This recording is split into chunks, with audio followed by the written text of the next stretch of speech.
इंसान अल्लाह ताला की नज़र में बहुत ही मोहतरम बाइज़्ज़त मखलूक है। सबका पैदा करने वाला अल्लाह है। अल्लाह खालिक है, बाकी सब जो हैं वो मखलूक हैं। अल्लाह की मखलूक़ात के बीच नहायत मोहतरम और मुकर्रम बाइज़्ज़त मखलूक ये इंसान है। वलक़द कर्रमना बनी आदम, अल्लाह ने फरमाया कि हमने आदम की औलाद इंसान को, मनुष्य को इज़्ज़त बख्शी। ये इज़्ज़त हमें दुनिया में भी और आखिरत में भी कैसे हासिल रहेगी, इसकी फ़िक्र करनी चाहिए। आदमी जब अपने मकाम को नहीं पहचानता है, अपने खालिक और पैदा करने वाले को नहीं पहचानता है, अपने परवरदिगार और पालनहार को नहीं पहचानता है, तो फिर वो उस मकाम से गिर जाता है जो मकाम अल्लाह रब्बुल आलमीन ने उसको दे रखा है इज़्ज़त का। और फिर वो कुफ्र व शिर्क और बिदअत व खुराफात के दलदल में जाकर के फंस जाता है। इन्नल्लज़ीना कफ़रू मिन अहलिल किताबि वल मुशरिकीना फ़ी नारि जहन्नम खालिदीना फ़ीहा उलाइका हुम शर्रुल बरिया।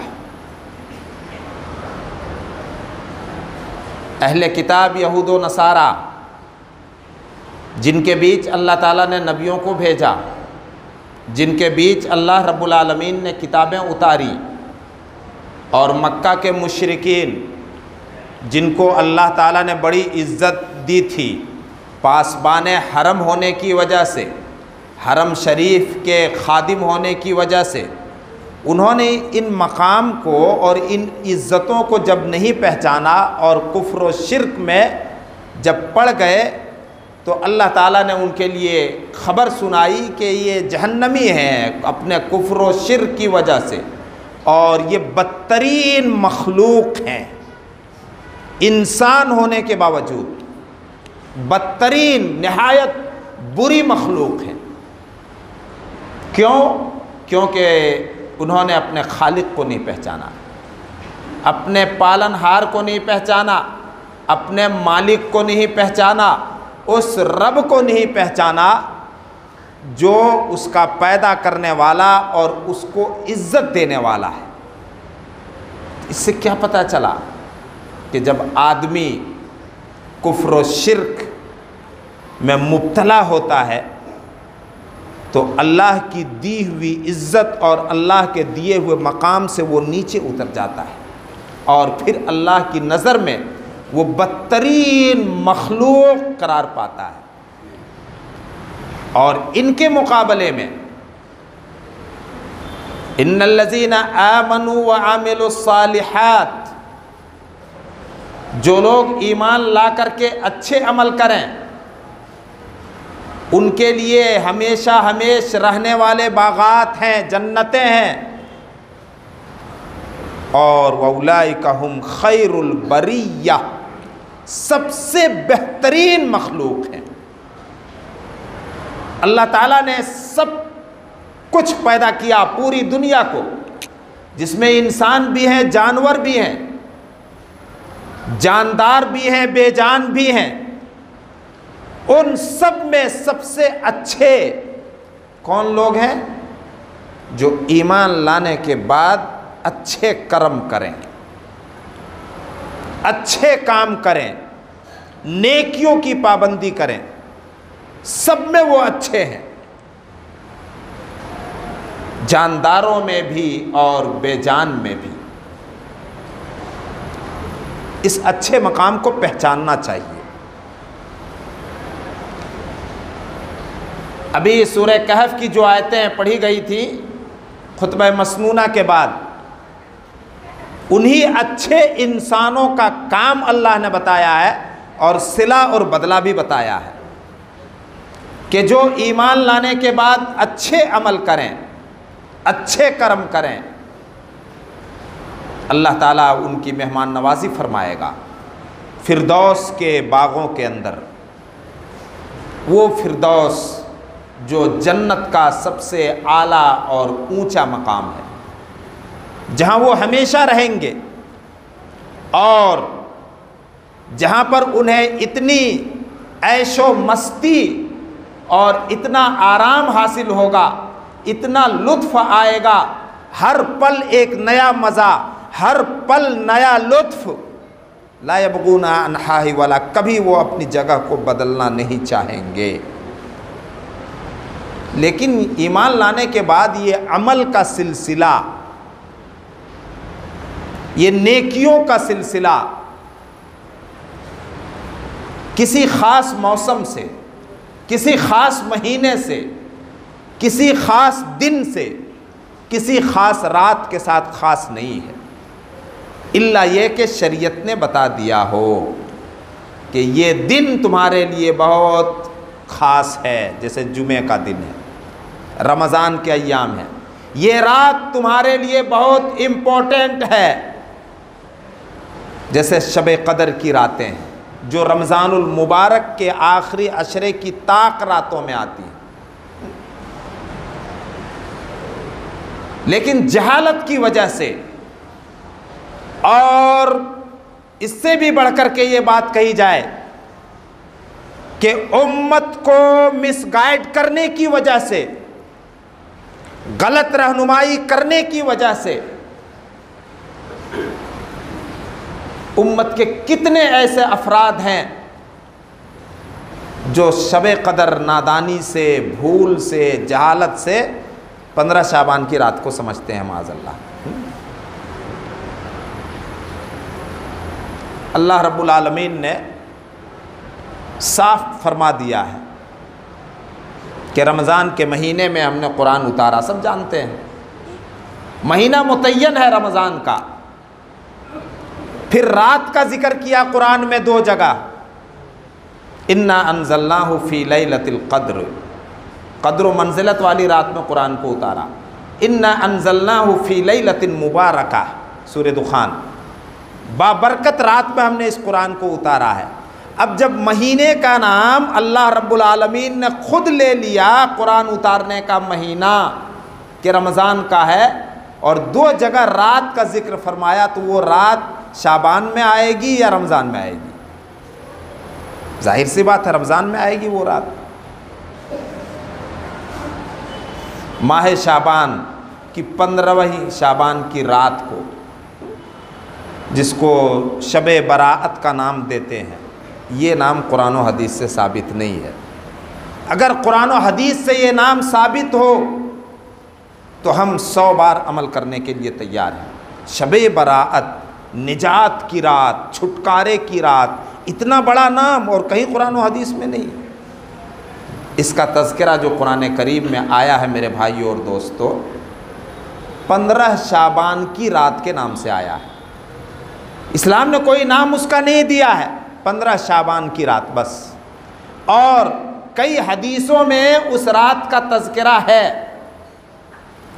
मुहद्दिसीन ने किन हदीसों पर अमल किया जाए और किन हदीसों पर अमल ना किया जाए, एक उसूल बनाया है। मुहद्दिसीन के उस बनाए हुए उसूल के मुताबिक वो हदीसें उस मेयार और कसौटी पर नहीं उतरती हैं कि इनको दलील बना करके 15वीं शाबान की रात को जागा जाए इबादत के लिए और दिन को रोज़ा रखा जाए। रोज़ा रखना चाहिए, बहुत बेहतरीन नेकी है। पिछले हफ्ते बताया था, मुमकिन है बातौफीक लोगों ने कुछ रोज़े रखे हों। उसामा बिन ज़ैद ने अल्लाह के रसूल से पूछा, ए अल्लाह के रसूल, आप माह शाबान में महीना या तो 29 या 30 दिनों का होगा, सबसे ज़्यादा रोज़े रखते हैं रमज़ान के अलावा, क्या बात है? तो आपने जवाब में इरशाद फरमाया, ये महीना जो रजब और रमज़ान के बीच में आता है। लोग इससे गफलत बरतते हैं, लोग इस महीने से गाफिल हैं। इस महीने में इंसानों के आमाल और करम अल्लाह के हुजूर पेश होते हैं। व उहिब्बु अन युरफ़अ अमली व अना साइम, और मैं इस बात को पसंद फरमाता हूँ कि जब मेरे आमाल अल्लाह के हुजूर पेश हों तो मैं रोज़े से रहूँ। कितने दिन रोज़ा रखा जाए? इज़न तसफ़ शाबानु फ़ला तसूमू हत्ता यकून रमज़ान, अल्लाह के रसूल ने फरमाया जब शाबान का आधा महीना बीत जाए, कल 15 तारीख़ है शाबान की, आधा महीना कल हो जाएगा, जब शाबान का आधा महीना हो जाए, फ़ला तसूमू, तो फिर रोज़ा रखना बंद कर दो यहाँ तक कि रमज़ान का महीना शुरू हो जाए, जिसके रोज़े फ़र्ज़ हैं। इस हदीस से साफ ये पता चला और अल्लाह के रसूल ने फरमा दिया कि 15 शाबान की तारीख़ तक जितना मुमकिन हो सके, जितने रोज़े की तुम्हें तौफीक मिले, नफली रोज़े रख लो। और शाबान का महीना या कह लीजिए 15 तारीख़ गुज़रने के बाद रोज़े रखना बंद कर दो। लिहाजा इस हदीस से ये पता चला कि अल्लाह के रसूल सल्लल्लाहु अलैहि वसल्लम ने शाबान की किसी तारीख़ को, शाबान के किसी दिन को रोज़े के लिए ख़ास नहीं किया है। जहाँ तक बात है 15वीं शाबान की रात की, हर रात इस्लाम में बड़ा इम्पोर्टेंट है मेरे भाइयों और दोस्तों। हर रात अल्लाह के रसूल सल्लल्लाहु अलैहि वसल्लम ने फरमाया कि अल्लाह रब्बुल आलमीन हर रात आसमान दुनिया पर उतरता है अपनी शान के मुताबिक, और अल्लाह रब्बुल आलमीन ऐलान फरमाते हैं, है कोई बंदा मुझसे मांगने वाला कि मैं उसको दूं? है कोई ऐसा बंदा जो अपने गुनाहों की बख्शिश मुझसे चाहे और उसको बख्श दूं? है कोई ऐसा बंदा जो मुझसे पनाह तलब करे और मैं उसको पनाह दूं, उसकी हिफाजत करूं? हर रात अल्लाह रब्बुल आलमीन ये ऐलान फरमाते हैं, और तुलूए फजर तक, फजर के वक्त शुरू होने तक 15वीं शाबान की रात तमाम हदीसों का जायज़ा लेने के बाद सिर्फ इतना साबित होता है कि अगर कोई चाहे, वो भी ऐसा आदमी जिसकी ज़िंदगी का मामूल हो क़यामुल लैल करने का, तहज्जुद की नमाज़ पढ़ने का, वो जागे, शब बेदारी करे, क़यामुल लैल करे, तिलावत कुरान का अहतमाम करे और इस्तिग़फ़ार का, इससे ज़्यादा और कुछ नहीं है। रहा मसला कि रात में कब्रिस्तान जाया जाए, अजीब अक़ीदे के तहत ये काम किया जाता है। इस्लाम ने कब्रों की ज़ियारत को आम रखा है। आपने फरमाया कुन्तु नहैतुकुम अन ज़ियारतिल क़ुबूर फ़ज़ूरूहा फ़इन्नहा तुज़क्किरुल आख़िरह। मैंने इस्लाम के शुरू दौर में कब्रों की ज़ियारत करने से मना कर दिया था। अब कब्रों की ज़ियारत करो, लेकिन किसी दिन को ख़ास करके नहीं, किसी महीने को ख़ास करके नहीं।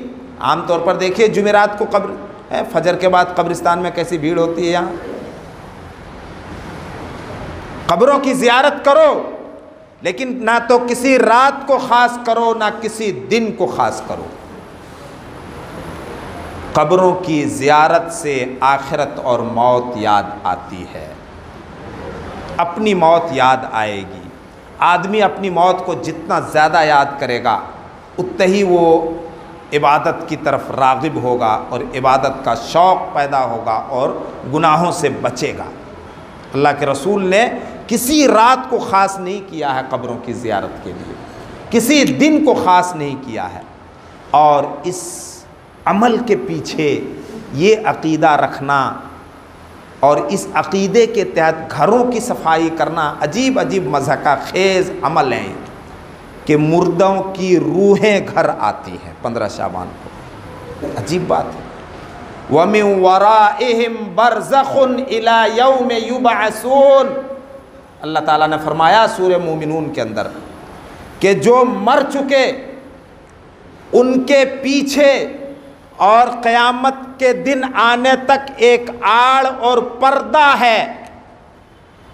अब वो अपनी बरज़ख की ज़िंदगी में कब्र के अंदर हैं। किसी की रूह का किसी दिन भी आना कुरान और हदीस से साबित नहीं है। घरों की सफाई इसी अकीदे के तहत की जाती है कि जो हमारे घर में लोग पहले गुज़र चुके हैं उनकी रूहें आती हैं।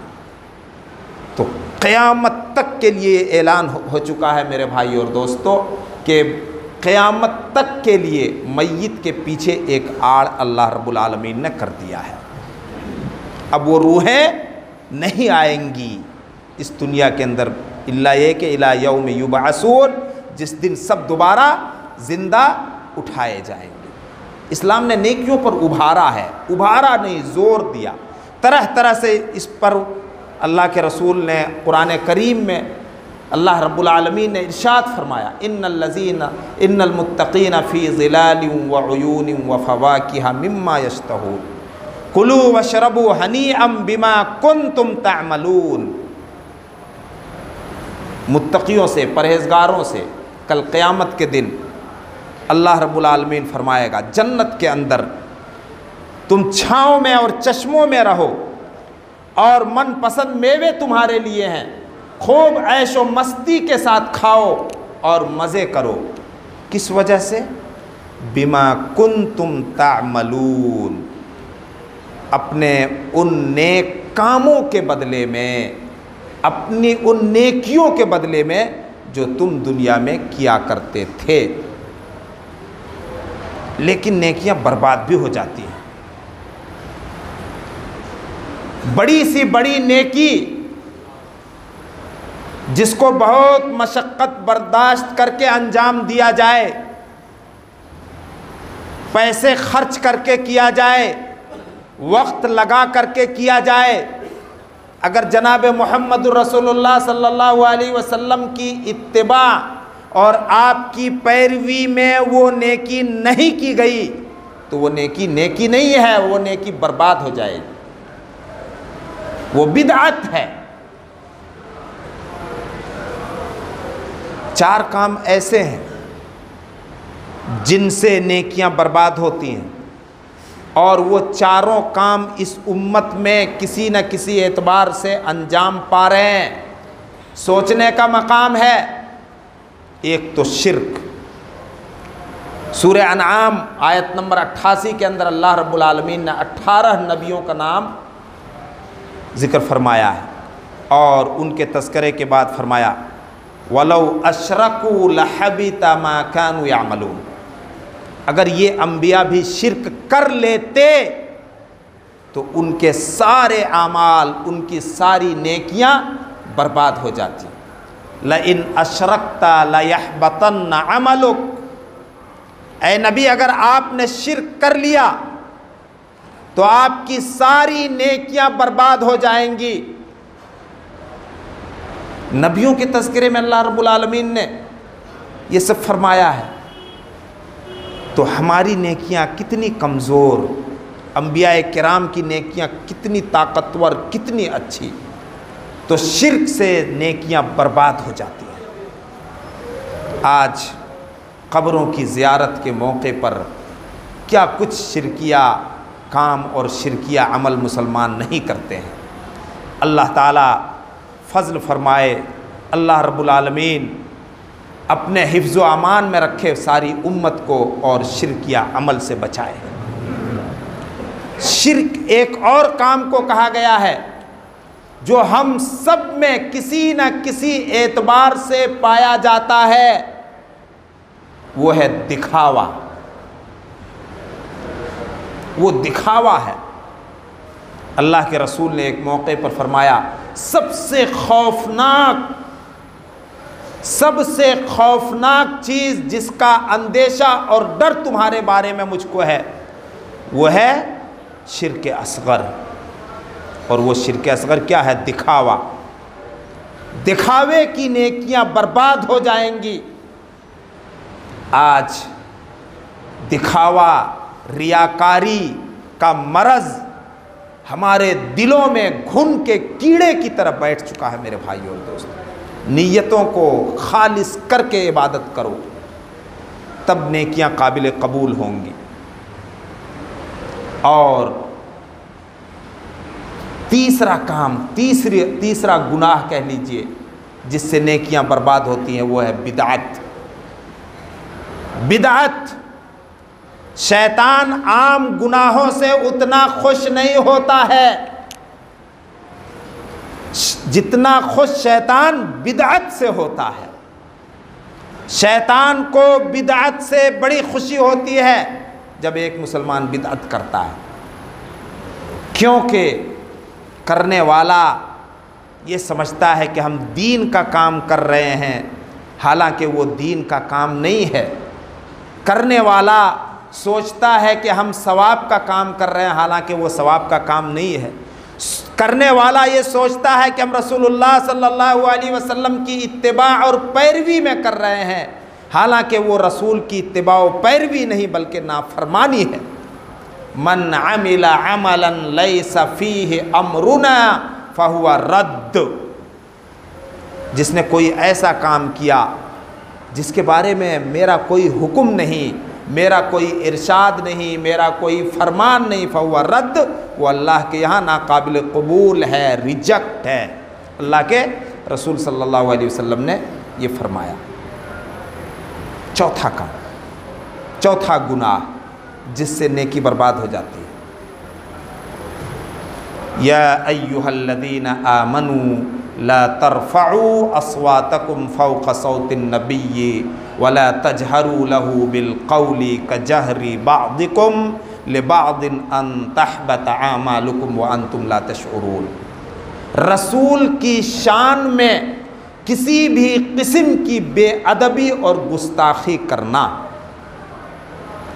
रसूल को उस मकाम से गिराना जो मकाम अल्लाह रब्बुल आलमीन ने रसूल को दिया है,